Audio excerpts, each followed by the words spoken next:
네, 트럼프 대통령이 언급한 이란 붕괴 상태, 누가 어떤 경로로 붕괴 상태라고 알렸는지, 또 붕괴 상태가 어떤 상황을 의미하는지에 대해서는 추가로 밝히지 않았는데요. 네, 경제 위기는 이란을 넘어 파키스탄으로 확대됐습니다. UAE의 상환 요구로 인해서 협상은 또 위기에 봉착했습니다. 정한범 국방대 안보정책학부 교수, 김재천 서강대 국제대학원 교수와 함께하겠습니다. 두 분 다 어서 오십시오. 네, 안녕하세요. 자, 먼저 트럼프 대통령, 이란이 자신들이 붕괴 상태에 처해 있다라는 사실을 알려왔다고 밝혔습니다. 구체적으로 어떤 상태를 말하는 걸까요? 글쎄요, 지금 이란 내 협상파와 강경파의 이 대립 구도가 걷잡을 수 없을 정도로 지금 혼란 상태로 치닫고 있다라는 그런 분석이 많이 나오는데 네. 주로 친미 성향의 그런 언론 매체 그리고 친이스라엘 성향의 언론 매체에서 그런 얘기가 많이 나오는 것 같고, 일단 트럼프 대통령은 지금 역봉쇄가 좀 먹혀 들어간다고 생각을 하는 것 같아요. 네. 그래서 지금 트럼프 행정부의 주장대로라면은 역봉쇄가 진행되면서 하루에 이 이란에게 한 한국 돈으로 6천억 원 정도의 손실이 발생한다. 물론 그거는 이제 석유 수출을 못 하고 있기 때문이죠. 네. 베센트 재무장관 얘기에 따르면 호르무즈가 아니고 하르그 섬의 석유 저장고가 지금 포화 상태여서 원유 그러니까 이제 그 정유 시설을 갖다 다 닫아야 되는 그런 네. 상황. 그러니까 유정을 닫으면 그게 나중에 수도꼭지 틀듯이 이렇게 틀 수 있는 게 아니고 네. 다시 어떻게 보면 유정을 파야 되는 상황도 있거든요. 이제 네. 이런 상황이 먹혀 들어간다고 하는 것이고, 그렇기 때문에 지금 이란이 새로운 제안을 한 것이고, 그래서 시간은 미국 편이라는 어떤 그런 입장에서 이런 주장을 한 게 아닌가 싶어요. 네. 네. 트럼프 대통령의 말이 사실이든 아니든 이란 내부 상황이 심상치 않은 것은 분명해 보입니다. 밖에서는 미국이 조이고 있고 또 안에서는 민심이 불타오르고 있는데, 조만간 이 돈줄이 마른 이란 내부에서 큰 시위, 대규모 시위가 발생할 것이라는 전망이 있는 것 같습니다. 말씀하신 것처럼 핵심 시설이 다 망가져서 일자리도 없어지고 경제 위기가 이제 그만큼 크다 보니까 이런 위기설이 나오는 것 같은데, 어떻게 보세요? 정말 대규모 시위가 일어날 거라고 보십니까? 글쎄요, 시위가 일어날 수 있는 가능성이 없다고 할 수는 없겠죠. 지금 이제 그 이란 내부도 우리가 생각하는 것보다 훨씬 심각한 상황일 수 있어요. 그러니까 지금 이란에 대한 제재는 전쟁 이후부터 시작된 것이 아니고 그 이전부터 지금 수십 년간 계속해서 이란에 대한 이제 제재가 있어 왔거든요. 특히 이란과 교역하는 국가들에 대한 세컨더리 보이콧, 그러니까 미국의 어떤 그 제재 때문에 우리나라도 지금 이란과 교역을 지금 못 하고 있는 상황이고요. 그러니까 이란은 그 동안에도 굉장히 이제 궁핍한 상황에 처해 있었는데, 이번 전쟁을 통해서 대규모 이제 그 국가 기반 시설들이 다 파괴됐고, 또 미국의 호르무즈 역봉쇄로 인해서 심지어 이제 생필품까지 공급이 안 되고 있는 이런 상황이라고 봐야 되겠죠. 그렇다고 보면 이제 아무래도 그 국민들 사이에서는 네. 어차피 이래 주거나 저래 주거나 마찬가지다라고 이제 생각할 수 있는 사람들이 생겨나는 거거든요. 그러면 지금 이란 정치 체제가 바뀌어야만 자기들이 살 수 있다고 생각하는 사람들 이제 시위에 나설 수도 있겠죠. 근데 이제 문제는 이란이라고 하는 나라가 그렇게 지금 정치 체제가 허약하지는 않거든요. 내부 그러니까 통치 체제가 허약한 나라가 아니기 때문에 혁명 수비대라고 하는 아주 강고한, 그러니까 이게 권력자 한두 명이서 이 권력을 잡은 것이 아니고 혁명 수비대라고 하는 아주 강한 이익 집단이 있어요. 그러니까 예를 들면 우리가 이제 북한을 설명할 때 이 군부 중심의 지도 체제를 구축하고 있다. 그래서 군이 경제를 장악하고 있다, 이런 얘기도 하잖아요. 그러니까 이란도 좀 거의 비슷한 체제라고 보시면 되는데, 혁명 수비대가 이란 경제의 작게는 30%에서부터 많이 버는 사람들은 60%까지 장악하고 있다고 이렇게 보고 있는데, 만약에 이 시스템이 무너진다 그러면 혁명 수비대의 기득권이 다 사라지는 거 아니겠습니까? 네. 근데 혁명 수비대가 한두 명이 아니고 이게 이제 수십만 명이 있고, 또 이곳이 이 엘리트를 배출하는 창구예요. 그러니까 예를 들어서 중국 같은 경우는 중국 공산당에서 하부 조직에서부터 엘리트들을 키워서 상부 지도자를 만들어내는 것처럼 이란은 이 혁명수비대가 이 사회를 주도하는 중간 또는 고위 엘리트들을 쭉 만들어내는 창구다. 그렇기 때문에 이란을 지탱하고 있는 혁명수비대를 비롯한 이런 권력층을 한 번에 어떤 시위 한두 번으로 몰아낼 수 있는 상황은 아니다 이렇게 보고요. 오히려 만약에 시위가 격화돼서 이란의 이 신정 체제가 무너질 가능성이 있다고 본다면 어쩌면 혁명수비대가 거꾸로 미국과의 전쟁을 선택할 수도 있어요. 왜냐하면 그래야 이 내부의 이 반란이나 이런 것들을 잠재울 수 있기 때문에 네. 오히려 미국과의 교전을 선택함으로써 이런 시위를 잠재우고 오히려 그들을 억압할 수 있는 그런 모멘텀을 만들어낼 수도 있는 거죠. 그래서 이란의 정권이 쉽게 붕괴된다 이렇게 기대하는 것은 좀 어렵다고 생각을 합니다. 교수님 말씀하신 것처럼 지금 이란 내에서는 주요 기반 시설이 파괴된 상황인데 이란은 지금 전쟁 끝나지 않았다면서 새로운 표적 목록을 설정했다라고 했습니다. 이란 내부의 그 군사적 역량이나 여력에 대해서는 어떻게 판단하십니까? 글쎄요, 처음에 이제 미국이 집중적으로 공습을 하고 주요 핵심 시설들이 다 망가진 건 사실입니다. 그러니까 뭐 관공서라든지 아니면 군 부대 시설들 그리고 이제 핵무기를 생산하는 이런 시설들이 다 망가진 건 사실이죠. 그러니까 아마 이란이 이 금전적인 가치로 따진다면, 그러니까 얼마나 많은 돈을 들여서 지은 건물이냐 이런 것들을 생각하면 제일 비싼 건물들은 다 파괴됐을 거예요. 예. 그런데 이제 문제는 전쟁은 우리가 호화로운 건물에서 하는 게 아니잖아요. 이제 결국 전쟁이 심화되면 심화될수록 아주 열악한 상황에서 누가 오래 버텨내느냐가 이제 핵심적인 것인데 지금 트럼프 대통령은 이란의 모든 해군, 공군 모든 병력 이제 그 병력 자원이 다 파괴됐다고 얘기를 했지만 해군도 보면 주요 함정들이 파괴된 건 맞아요. 네. 근데 지금 모기대 함정 뭐 이런 것들 얘기 나오는 것처럼 아직 소형 함정들 살아 있고요. 그다음에 공군도 물론 지금 이제 활주로라든지 비행기들이 주요 비행기들이 이륙할 수 없는 상황이라서 공군력이 많이 약화된 것은 사실입니다. 그러나 이제 미사일은 좀 얘기가 다르거든요. 미사일은 발사대만 있으면 끝나는 거예요. 근데 이 발사대를 물론 이스라엘이나 미군이 많이 찾아내서 이제 폭격해서 없애긴 했는데 여전히 이 많은 장비들이 지하 깊숙한 곳에 숨겨져 있었다라고 하는 것이 이제 최근의 분석이거든요. 그래서 우리가 생각했던 것보다 훨씬 많은 무기들이 지금 살아 있다. 그러니까 이란은 군 체제가 두 개로 나눠져 있다고 생각하시면 돼요. 우리가 생각하는 보통의 이제 정규군이 있고요. 이란 혁명수비대가 있는데 혁명수비대는 엄밀히 얘기하면 국가 정규군은 아니에요. 그렇지만 정규군보다 더 세고 더 강한 자원을 가지고 있는 그런 군대라고 보시면 되는데 이 혁명수비대가 보유하고 있는 많은 핵심 무기들이 아직 많이 살아있다라고 하는 최근의 분석들이 나오고 있어요. 그러니까 미사일도 뭐 1000여 기가 넘다 이런 얘기들이 있는데 그런 무기들이 살아있다면 아마도 당분간은 이스라엘이나 미국을 충분히 괴롭힐 수 있을 만큼의 어떤 군사력은 여전히 가지고 있는 것이 아닌가 이렇게 생각이 됩니다. 네, 뭐 여력은 남아 있다고 하더라도 마냥 또 버티고 있을 수만은 없는데요. 그런데 이 싸움을 또 빨리 끝내야 되는 게 이란뿐만은 아닙니다. 미국도 지금 조급한 상황 아닙니까? 트럼프 대통령이 집권 이후에 최악의 지지율 지금 기록하고 있고 당장 중국과의 회담도 앞두고 있는데 원래 이 정상회담 전에 사전협의위에서 뭐 고위급들끼리 만나기도 하고 이러는데 전언에 의하면 이런 만남조차도 없는 것 같아요. 정말 이 미중 정상회담 무산될 수도 있다 이런 전망이 나오던데 어떻게 보세요? 일단 지지율부터 조금 말씀을 드리면 사실 지지율 34%가 그렇게까지 낮은 것은 아니에요. 근데 정말 큰 문제는 순 지지율이라 그러죠. 네. 그러니까 전쟁 전에는 지지한다 한 37, 38, 뭐 많게는 40%까지 나왔는데 지지하지 않는다 그러면은 한 45% 그래서 순 지지율이라 그러는데 마이너스 한 5%, 6% 차이였는데 지금은 지지하지 않는다가 한 뭐 60% 가까이 나오고 있습니다. 한 32% 지지하지 않는다, 지지한다.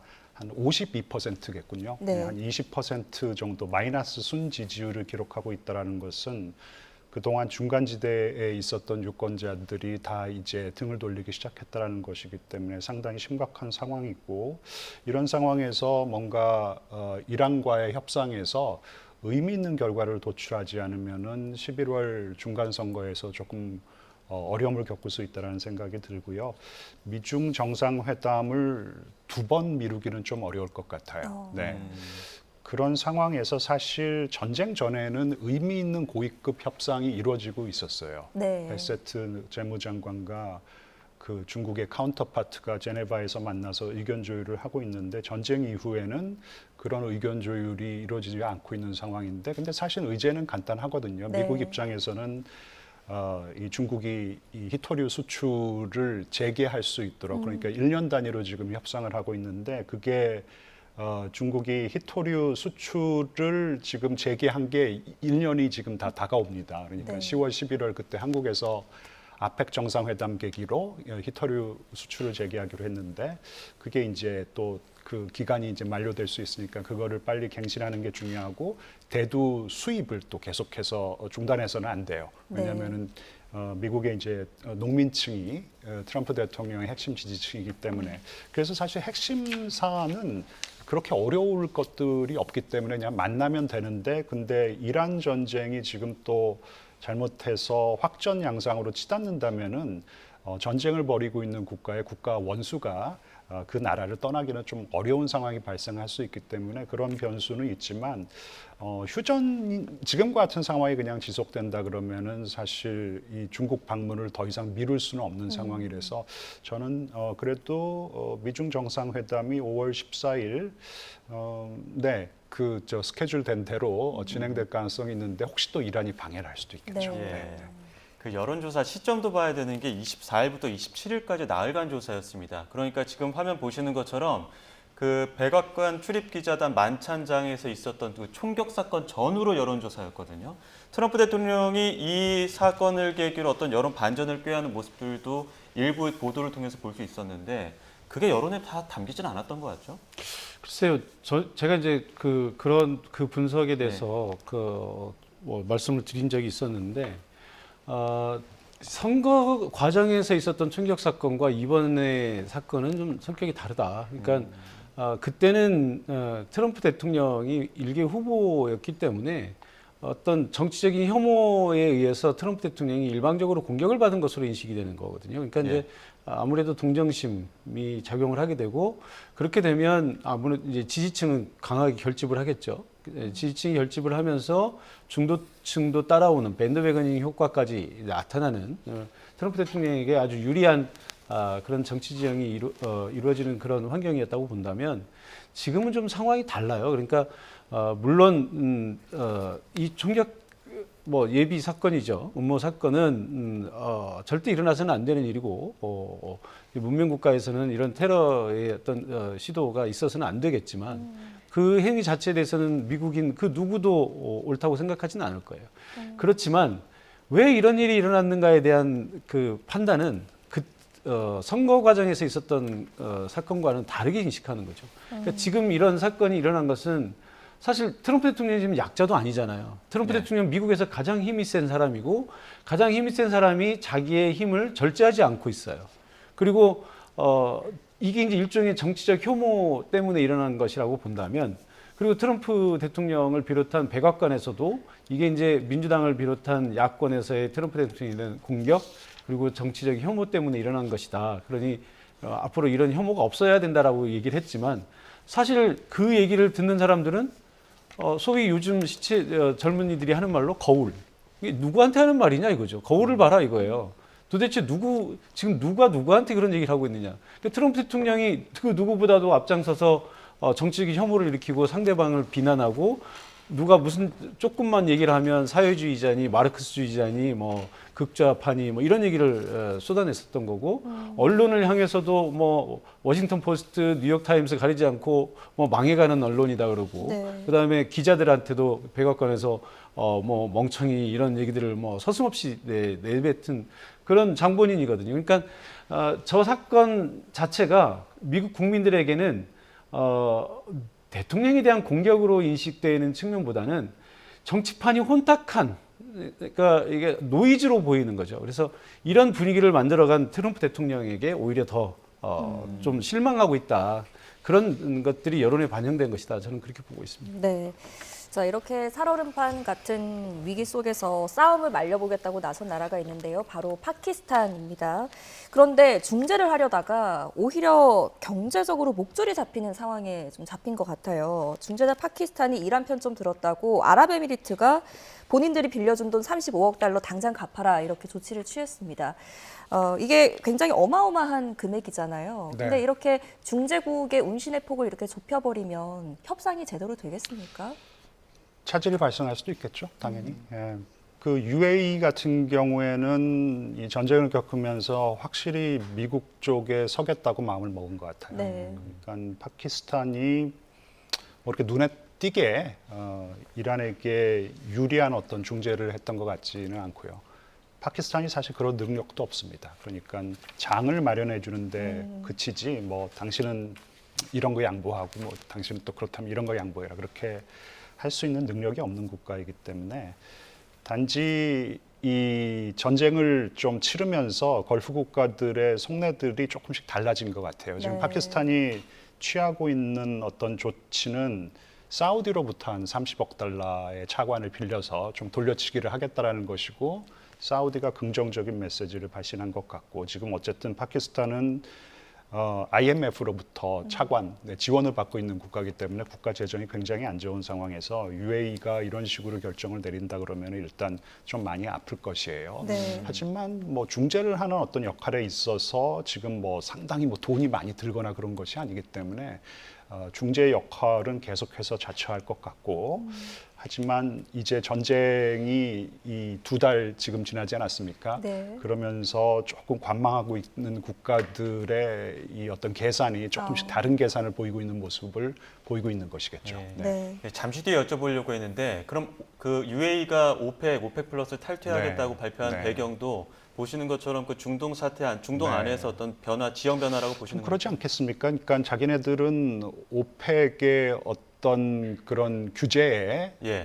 제약을 받지 않고 지금 사실 이런 결정은 오펙에서 탈퇴하겠다, 오펙 플러스에서 탈퇴하겠다라는 것은 트럼프 대통령이 쌍수를 들고 반기지 않겠습니까? 그러니까 제가 그래서 이번 전쟁을 겪으면서 상당히 이제 친미로 확실하게 자리매김하겠다라고 하는 것은 트럼프 대통령은 오펙은 담합해서 트럼프 대통령이 일단 다자주의 무슨 협의체 이런 거 굉장히 싫어합니다. 예. 담합해서 석유 가격을 조작해서 올려놓기 때문에 우리가 이런 어려움을 겪고 있는 것이다라고 늘 비판을 해왔는데 예. UAE가 탈퇴를 한다 그러면은 다른 국가들도 조금 탈퇴를 할 경우가 그런 상황도 발생할 수 있고 오펙이 좀 약화가 된다 그러면은 미국 같은 경우에는 이 양자 이 협의를 되게 또 선호하기 때문에 뭐 UAE나 다른 국가들과 양자로 협의를 해서 석유 가격을 갖다가 많이 낮출 수 있다.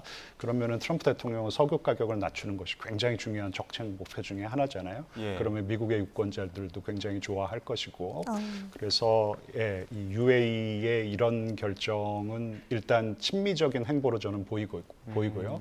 그리고 이게 이제 전쟁이 끝나고 난 다음에는 이 에너지 뭐 질서라 그럴까요? 예, 이 그런 가버넌스 레짐에 상당히 큰 변화가 발생할 수 있는 그런 조짐으로 보입니다. 예. 네. 자, 이렇게 팽팽한 긴장 속에서 호르무즈 바닷길을 통과하는 배가 있습니다. 특히 일본 유조선 한 척이 호르무즈 해협을 통과한 것으로 전해지는데요. 통행료도 냈는지 안 냈는지 뭐 아직 정확하게 밝혀지지는 않았지만 일본 관계자에 따르면 일본 협상의 결과물이다 정도를 이야기를 한 것 같아요. 어떻게 통과할 수 있었을까요? 글쎄요, 뭐 저는 뭐 제가 일본과 이란의 관계이기 때문에 뭐 알 수는 없습니다만, 네. 뭐 여러 가지 시나리오들이 있지 않겠습니까? 지금 이란 입장에서는 미국과 치열한 이제 줄다리기를 하고 있죠. 그러니까 이제 미국과 협상은 이미 우리가 뭐 다 알고 있는 것이고, 사실 이란 내의 강경파와 이제 협상파 간에 치열한 줄다리기가 있는 것 같아요. 그러니까 이란 입장에서는 어떻게든 그러니까 이란이라고 제가 지금 여기서 이란이라고 얘기하는 것도 사실은 이란의 누구를 얘기하는 건지 사실 불분명한 거예요. 그러니까 네. 지금 제일 힘든 요소가 뭐냐면 트럼프 대통령이 이 소위 이제 참수 작전을 통해서 이란의 지도부를 제거하면 이란이 바뀔 것이라고 생각했던 데서 큰 오판이 있었던 거죠. 그러니까 차라리 그렇게 됐으면 이제 새로운 이란이 들어섰을 텐데 그러지도 못하면서 최고 지도부를 다 제거해 버렸기 때문에 이란에서 의사결정을 할 수 있는 사람이 없는 거예요 지금. 네. 그러니까 고만고만한 후기자들이 이제 쭉 난립해가지고 이 사람 얘기하고 다른 사람 다른 얘기하고 지금 이런 상황이거든요. 그러니까 아마도 지금 외무부 장관이라든지 아니면 이제 협상 대표였던 갈리바프 같은 사람들은 좀 국정을 어느 정도 운영해 봤고 현실을 좀 알기 때문에 지금 전쟁 미국이 좋아서가 아니라 미국은 원수지만 그래도 현실적으로 협상을 하지 않으면 이란은 회복할 수 없다라고 하는 그런 절박하면서 이제 협상을 하는 것이고 혁명수비대 같은 쪽에서는 우리가 왜 저 원수들하고 같이 협상을 해야 되느냐 우리 최고 지도자 죽어 이렇게 되는 거고 그러니까 지금 최고 지도자가 없게 만든 이 상황 자체가 지금 트럼프 대통령이 둔 제일 큰 악수다. 최소한 알리 하메네이가 살아 있었으면 어느 정도 협상에 가닥이 잡혔을 거예요. 근데 이제 그런 가운데서 지금 이란도 어느 정도 이 강경파들 때문에 이 미국의 역봉쇄를 풀어달라고 얘기하면서 또 자신들이 호르무즈 해협을 통제하는 모습을 보여야 하긴 하겠지만 또 그런 반면에 또 국제사회의 여론이라든지 또 트럼프 대통령이 이거 안 되겠다 싶어서 아예 그러면 다시 전면전으로 가자 이렇게 가는 데까지는 또 막아야 되거든요. 네. 그러니까 그 사이 어디 지점에서 계속 줄타기를 하고 있는 거라고 봐야 되겠죠. 그러니까 우리가 극단적으로 가려고 하는 게 아니다라고 하는 메시지를 계속 주면서도 또 강경파들을 의식해서 어떤 요구를 한다든지. 그러니까 일본 배가 하나 지나간 것은 그런 차원에서 보냈을 수도 있는 거고요. 또 일본 쪽에서 이제 선례를 만들기 위해서 통행료를 지불했을 가능성도 있겠죠. 근데 이제 지금 이제 국제법에 의해서 이란에게는 이제 제재가 가해져 있기 때문에 돈을 보낼 수 없는 상황입니다. 예. 그런데 만약에 이 일본이 이란에게 돈을 보냈다면 이건 이제 이란 제재를 위반한 것이 되거든요. 그러니까 근데 이제 그럼에도 불구하고 요즘 또 다양한 방법들이 있어요. 예를 들어서 암호화폐로 지불을 한다든지 또는 일본이 아니라 제3국의 어떤 회사나 이런 쪽을 통해서 우회적으로 돈을 보낸다든지 했을 때는 사실 추적하기 쉽지는 않거든요. 그러니까 그런 모든 가능성들을 지금 열어놓고 봐야 되지 않겠나 이렇게 생각이 듭니다. 예. 근데 지금 호르무즈 해협이라는 게 작전 구역이지 않습니까? 미국은 이란에서 나가는 원유 한 방울도 밖으로 내보낼 수 없어라고 하고 있는데 일본이 협상을 해서 밖으로 나왔단 말이죠. 이게 미국 입장에서 보기에는 좀 껄끄러울 것 같은데요. 근데 지금 정한범 교수님이 말씀을 하셨듯이 이게 이제 사실 사우디에서 출발한 그런 유조선이잖아요. 예. 네. 근데 이란 항구에 정박을 했는지 그것도 지금 아직 명확하지가 않습니다. 그리고 그 북쪽 지금 항로를 이용했을 수밖에 없는데 지금 상황에서는 아래쪽으로는 기뢰가 깔려 있으니까. 근데 통과를 하면서 이란에게 통행료 명목으로 돈을 줬는지 안 줬는지를 잘 모르는 것이에요. 지금 그렇죠. 그런 상황에서 미국이 납포를 하기에는 굉장히 부담되죠. 그리고 또 동맹국가 일본 국적의 유조선인데 예. 이제 그런 상황이기 때문에 이게 조금 좀 더 살펴봐야 될 것 같아요. 그러니까 만약에 원칙적으로 이란에게 돈을 주고 나왔을 좀 가능성이 좀 높다고 보거든요. 예. 아무래도. 근데 그것을 굳이 따져가지고 지금 좀 문제를 갖다가 만들려고 지금 할까 미국이 그런 생각도 좀 들고요. 예. 근데 이 호르무즈 해협이 사실 알고 보면 그렇게 굉장히 폭이 꽤 넓다고 합니다. 지도에서 보면은 좁아 보이지만 꽤 예. 넓기 때문에 미국이 성심성의껏 봉쇄를 하더라도 뚫고 나가는 어떤 그런 선적도 있을 가능성도 있다고 생각하는데 이번 경우에는 미국이 아주 그렇게 엄격하게 들여다보지는 않았던 게 아닐까 좀 생각을 추정을 해볼 수는 있을 것 같아요. 네. 예.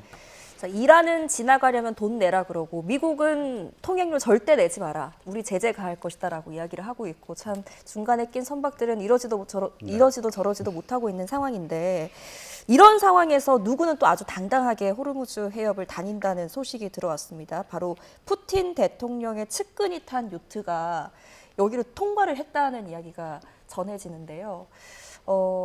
일단 저 선박이 통과했다는 것 자체는 지금 이란과 러시아의 관계가 어떤 좀 실질적인 공조 단계까지 간 건지 얼마나 가깝다고 봐야 되는 뭐 겁니까? 늘 가까웠었죠, 사실. 이번 전쟁에서도 러시아가 음으로 양으로 많이 도와줬고요. 네.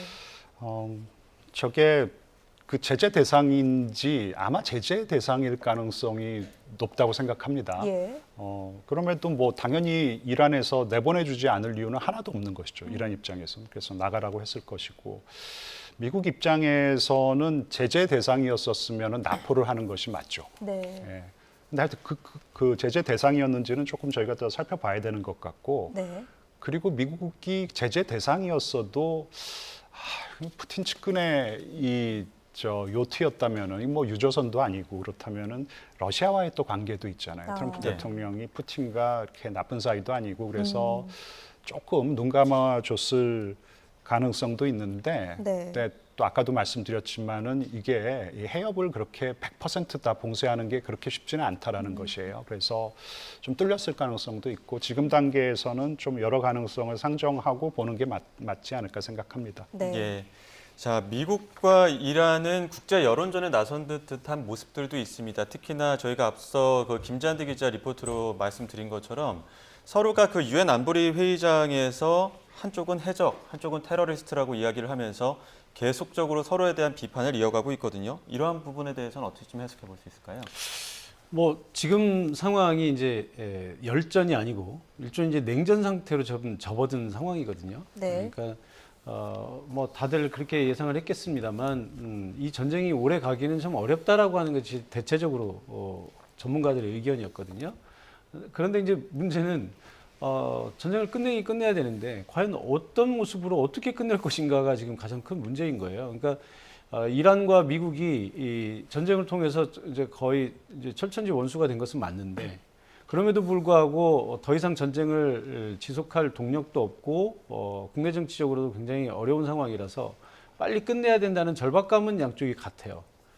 그런데 그런 절박감 때문에 만나서 이제 종전을 해야 되겠는데 문제는 국내 유권자들에게 우리가 왜 종전을 했는지에 대한 정당한 설명이 안 되는 거예요. 그러니까 종전이라고 하는 것이 여러 가지 방법들이 있잖아요. 승전이 있고 패전이 있고 또는 이제 적절한 선에서 타협하는 방법이 있는데 뭐 승전이나 패전은 일방적으로 되는 건 아니고 적절한 타협을 하면서 이것을 국민들에게 납득할 수 있을 만큼 설명이 돼야 되는데 이란 쪽에서는 원수들한테 무릎 꿇었다라는 모습 보일 수도 없는 것이고 미국도 초강대국이 이란에 가서 이렇게 굴욕적으로 나왔다라는 모습 보여줄 수도 없는 거잖아요.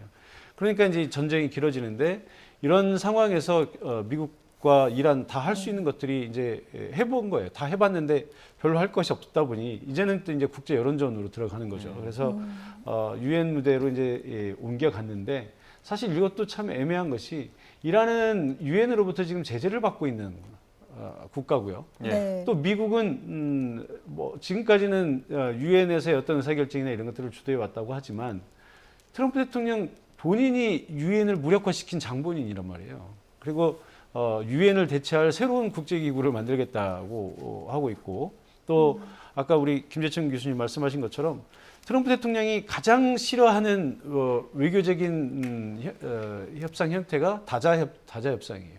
그러니까 작년에도 우리 이 에이펙 행사를 할 때 보면 트럼프 대통령이 왔었잖아요. 네. 에이펙에 왔었는데 정작 메인 행사인 에이펙에는 참석하지 않고 우리 대통령과 뭐 시진핑 주석, 다카이치 수상 등등 해서 양자 회담만 하고 휙 가버렸잖아요. 그러니까 그만큼 다자 협상을 싫어해요. 트럼프 대통령 미국이. 근데 이제 지금 그 국제 협상에서 이게 이제 잘 되지 않고 국제 여론이 안 좋게 돌아가고 동맹국들마저 다 등을 돌린 상황이 되니까 예. 이제 트럼프 대통령도 유엔으로 가는 이런 상황이 벌어져서 글쎄 유엔에서도 제가 보기에는 답이 나올 수는 없지 않을까 이렇게 생각이 듭니다. 네, 우리 정한범 교수님께서 잘 짚어주셨듯이 지금 트럼프 대통령의 뜻대로 될지는 참 미지수입니다. 나토 국가들의 반응이 참 싸늘한 상황이라서요. 트럼프 대통령이 최근까지 이란 전쟁에 협조하지 않는 나라들을 향해서 뭐 방위비 분담 이야기도 했었고 또 나토 탈퇴 카드도 만지작거리는 모습을 보여줬었기 때문에 지금 매년 열던 나토 정상회의까지 개최를 안 할 수도 있다 이런 얘기가 나오고 있거든요. 정말 트럼프 대통령을 보기가 껄끄러워서 이런 이야기가 나오는 건지 궁금합니다. 아무래도 트럼프 대통령이 나토 정상회의에 와서 나토 강화에 대한 방안을 말씀을 하셔야 되는데 나토 때리기에 몰두를 해왔었잖아요. 그런 부분이 굉장히 불편했기 때문에 아예 정상회의를 취소하자라는 얘기도 나왔는데 분위기는 매년 하지 말고 2년마다 한 번씩 하는 게 어떻겠냐 이제 이런 쪽으로 조금 분위기가 잡혀가는 것 같은데 네. 확실히 전쟁을 치르면서 이 대서양 동맹의 어떤 신뢰가 심각하게 좀 무너지고 있는 것이 아닌가라는 생각이 들고 동맹의 기반은 역시 신뢰거든요. 예. 근데 그 신뢰가 사실 그린란드 합병 정책 추진을 하면서 그것은 이 유럽 동맹 국가들의 이 영토 주권에 관한 문제였잖아요. 덴마크의 영토 주권에 관한 문제였기 때문에 그때 심각한 어떤 동맹에 대한 특히 이제 신뢰의 손상이 있었는데 이번 전쟁을 겪으면서 이 트럼프 대통령이 이 전쟁에 대해서 동맹 협의를 좀 했었어야 됐어요. 물론 이제 네. 기습 공격을 하는 것을 누가 가르쳐주고 하느냐 그래서 네. 다카이치 총리가 왔었을 때 이제 버럭한 적이 있었죠. 그래서 너희들도 기습 공격을 할 때는 아무도 안 네. 가르쳐주고. 근데 그게 아니라 이런 전쟁을 치러야 되는 어떤 명분, 목적에 대해서 조금 빌드업을 했었어야 되는데 전혀 그러지 못했던 것이에요. 그러면서 지금 동맹에 대한 어떤 이 신뢰 문제가 심각하게 발생하면서 사실 메르트 총리 같은 경우에는 그래도 전쟁 전에는 나름대로 트럼프에 좀 환심을 사려고 노력을 많이 했었거든요. 영국 총리도 마찬가지죠. 스타키어모 총리도 그랬는데 이런 총리들까지도 지금은 다 등을 돌리고 있는 상황이기 때문에 대서양 동맹으로만 놓고 보면은 트럼프 대통령이 굉장히 고립무원인 그런 상황이라고 볼 수 있을 것 같습니다. 예. 자, 이런 상황에서 또 트럼프 대통령 찰스 3세 국빈 방문을 계기로 영국과의 어떤 역사와 유대를 강조하기도 했었습니다. 이 과정에서 모친까지 언급하면서 친근감을 강조하기도 했었는데 관련 목소리 들어보시죠. His Majesty's intellect, passion, and devotion have been really a blessing to the cherished bond between the United States and the United Kingdom, and I am very certain that it will continue that way long into the future. I also remember her saying very clearly, Charles, look, young Charles, he's so cute. My mother. My mother had a crush on Charles. Can you believe it? The bond of kinship and identity between America and the United Kingdom is priceless and eternal. It is irreplaceable and unbreakable. 네, 트럼프 대통령이 영국의 그 동맹으로서의 어떤 역할, 그거에 대해서는 지적을 많이 했었는데 지금 찰스 3세에 왔을 때는 어느 정도 그 유대에 대한 강조를 좀 많이 했었거든요. 어떻게 좀 분석하십니까? 뭐 지금 트럼프 대통령 입장에서는 이제 앞서 말씀하신 것처럼 이제 고립무원의 상황이기 때문에 누구라도 하나 잡아야 되겠죠. 그리고 이제 워낙 또 트럼프 대통령 스타일이 높은 사람들, 멋있는 사람들하고는 옆에 서길 좋아해요. 그러니까 이제 그래야 또 본인이 돋보이기 때문에 그래서 찰스 3세는 뭐 사실 뭐 그 영국의 국왕 아닙니까? 그러니까 뭐 전 세계가 주목하는 가장 어떻게 보면 가장 귀족 중에서도 가장 뛰어난 그런 위치에 있는 사람이기 때문에 아마 이제 트럼프 대통령은 그런 후광 효과를 좀 누리고 싶은 마음도 있었을 거고요. 또 지금 그 이란 전쟁을 통해서 나토 동맹국들과의 관계가 굉장히 소원해진 상황이기 때문에 또 국내 여론을 환기시키는 차원에서라도 찰스 국왕과의 어떤 이런 그 국빈 방문 이런 행사를 10분 활용하려고 하지 않았을까 이렇게 좀 생각이 됩니다. 네. 찰스 3세 국왕의 이야기는 어떻게 들으셨어요? 지금 트럼프 대통령이 최저의 그 지지율을 겪고 있는 상황에서 어찌됐건 가장 가까운 혈맹의 영국의 국왕이 미국 의회 연설에 나서서 동맹을 저버리지 마라.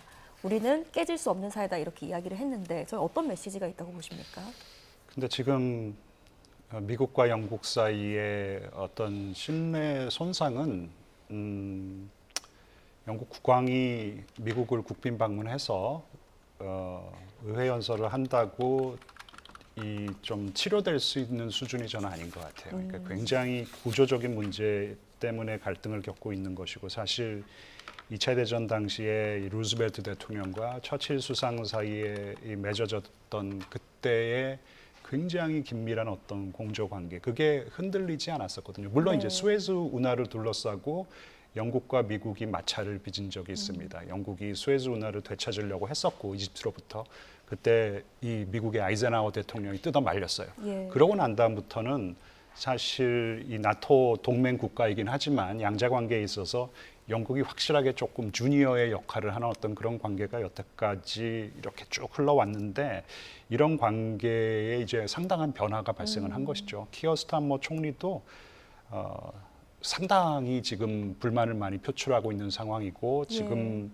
인도양에 있는 그 차고스 제도라고 거기에 이제 디에고 가르시아라고 사실 이 미국이 굉장히 중요하게 여기고 있는 그런 전략적인 거점 지역이 있어요. 예. 그 차고스 제도를 지금 영국은 이 모리셔스의 영해라고 할 수 있는 지역이기 때문에 모리셔스에게 돌려주자라고 주장을 하고 있는데 예. 미국은 쌍수를 들고 지금 반대하고 있는 상황이에요. 그래서 어떤 전략적인 이익 측면에서도 양국이 상당히 지금 다른 모습을 보여주고 있기 때문에 찰스 국왕의 이 국빈 방문으로 뭔가 해결이 될 수 있는 어떤 그런 관계는 저는 아니라고 생각합니다. 예, 이스라엘과 레바논 사이의 그 교전 상황들도 좀 보겠습니다.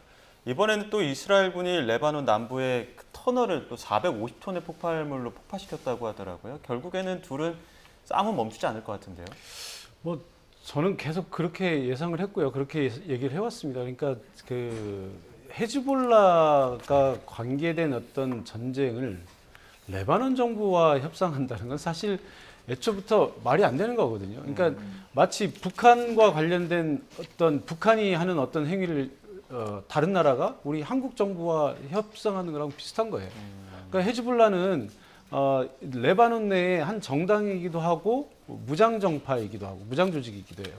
그런데 이제 레바논의 정규군이 오히려 이 헤즈볼라 보다 더 약해요. 네. 그러니까 헤즈볼라가 레바논의 정규군보다 더 강한데 이스라엘과 레바논을 대통령이 만나서 뭐 휴전 협정을 한다.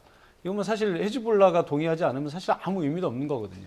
그런데 이제 물론 이런 헤즈볼라 쪽 요인도 있지만 사실은 이스라엘이 더 문제예요. 그러니까 이번 이란 전쟁을 통해서도 쭉 봐왔습니다만 애초에 트럼프 대통령을 꼬드겨서 알리 하메네이를 비롯한 이란 지도부를 제거하고 이란을 폭격하자. 그러면 이란의 민중들이 일어나서 레짐 체인지가 될 것이다라고 꼬드긴 것도 네타냐후 총리잖아요. 그런데 뭐 실제로 그렇게 될 수 없었던 것은 너무 뻔한 것이고 그 이후에도 계속해서 협상 국면에 갈 때마다 사실 알리 하메네이가 죽고 나서 라리잔이라고 하는 걸출한 지도자가 있었어요. 그러니까 라리잔이 정도만 돼도 이란 내에 여러 가지 목소리들을 종합해서 미국과 협상을 할 수 있을 만큼의 능력이 됐던 사람이거든요. 네. 그리고 그 사람의 성향상 또 친서방적인 그런 성향도 있었고 그래서 충분히 그런 사람이 살아 있었으면 상황 전개가 될 수 있는 상황인데 지금 그 라리자니를 제거한 것도 이스라엘이에요. 그러니까 오히려 그렇게 협상을 할 수 있는 인물들을 제거해서 미국과 협상을 하지 못하도록 미국이 협상이 실패하도록 구조적으로 만들어가고 있어요. 지금 휴전 이후에도 이스라엘이 레바논을 폭격해가지고 또 휴전 분위기를 망쳤었잖아요. 그래서 이제 트럼프 대통령이 직접 나서서 지금 이렇게 휴전을 만들어 놓은 건데 아마 이스라엘은 지금도 어떻게든 이란과 미국 사이의 휴전이 망가져서 미국이 다시 이란을 공격하고 전쟁이 쭉 이어져서 네타냐후 총리의 임기가 10월에 끝나는데 그때까지 전쟁이 쭉 이어가기를 바랄 거예요. 그래야 네타냐후 총리가 자기 정치적 생명을 이어갈 수 있기 때문에. 그러니까 헤즈볼라 요인도 있지만 이스라엘 요인도 있다. 그래서 이스라엘은 계속해서 이런 휴전협정을 위반하고 계속 레바논이나 이런 데 이란을 계속 작은 공격이라도 해서 그들이 분노해서 다시 공격하도록 만드는. 그래서 협상 분위기를 깨는 이런 전략을 이스라엘이 계속 하고 있기 때문에 애초부터 많은 전문가들이 저를 포함한 많은 전문가들이 이거 잘 되지 않을 거다라고 했는데 그렇게 가고 있는 거죠. 예, 알겠습니다. 여기까지 듣겠습니다. 지금까지 정한범 국방대 안보정책학부 교수, 김재천 서강대 국제대학원 교수 두 분과 함께했습니다. 고맙습니다. 감사합니다.